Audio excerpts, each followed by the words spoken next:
वहाँ पे लेके जाएंगे पुलिस स्टेशन में कि इसके नाम पे ड्रग्स का केस है, इसने लोन लेके हिंदुस्तान भागना चाहता था, तो हम इसे आर्मी में भेज रहे हैं। मतलब क्रिमिनल दे दिया जाता है कि ये क्रिमिनल है। तो इस जिनके ऊपर क्रिमिनल वाले केस हैं उनको तो ये भारत भेजेंगे ही नहीं, उनको तो इन्होंने सीधा क्रिमिनल ही घोषित कर दिया ना कि अगर हम इसको आर्मी से निकालेंगे हम इसको जेल में डाल देंगे।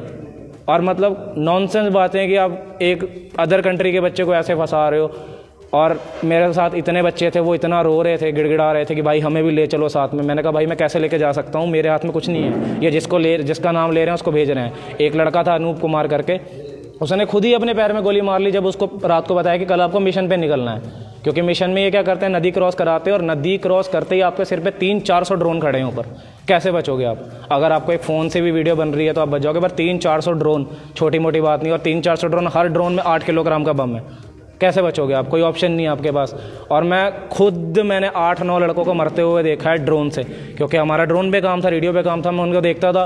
वो बेचारे ऐसे चल रहे हैं जुड़ के साथ में, ये कहते थे 10 मीटर का गैप रखो, बट एक 19-20 साल का बच्चा है, वो कैसे आधी रात को 1-2 बजे चलेगा जंगल में, उसे यही नहीं पता मुझे जाना कहाँ है।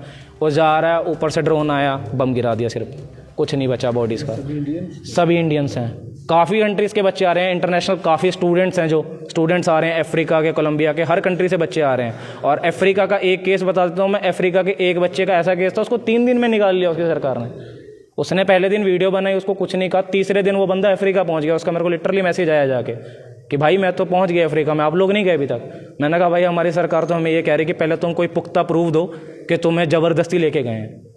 अब हम पुख्ता प्रूफ कहाँ से दें? वो कर नहीं रही आप लोगों की पैरवी। सरकार कहाँ कार्रवाई करे? अगर सरकार कार्रवाई कर रही होती, अगर आपकी इतनी मित्रता अच्छी है उनके साथ, रशिया वालों के साथ, पहली बात तो उनको ये काम ही नहीं करने चाहिए। हमें फेक डॉक्यूमेंट्स बना के दे रहे हैं, फेक डॉक्यूमेंट्स पे काम करवा रहे हैं, काम करवा के 2-3 महीने बाद सैलरी भी नहीं देंगे।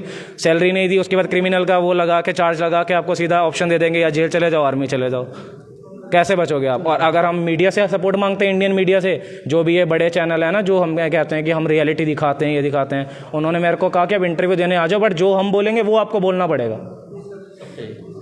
जो वहाँ के लोग हैं, जो वहाँ के नागरिक हैं, क्या रशियन, उनके साथ पार्शलिटी की जाती है आपके? बिल्कुल की जाती है। उनको तो मैं कहूँ कि उनके जो नॉर्मल लोग नहीं हैं वॉर में, उनके जो क्रिमिनल्स हैं उनको वॉर लड़वाई जा रही है। जो इनके प्रॉपर आर्मी है, ये कॉन्ट्रैक्ट आर्मी है। कॉन्ट्रैक्ट आर्मी का मतलब ये है कि जब तक वॉर चल रही है उस दिन तक आप आर्मी में हो, प्राइवेट आर्मी टाइप कह लो, और जिस दिन वॉर ख़त्म होगी उसके अगले दिन आपको डिस्चार्ज कर दिया जाएगा।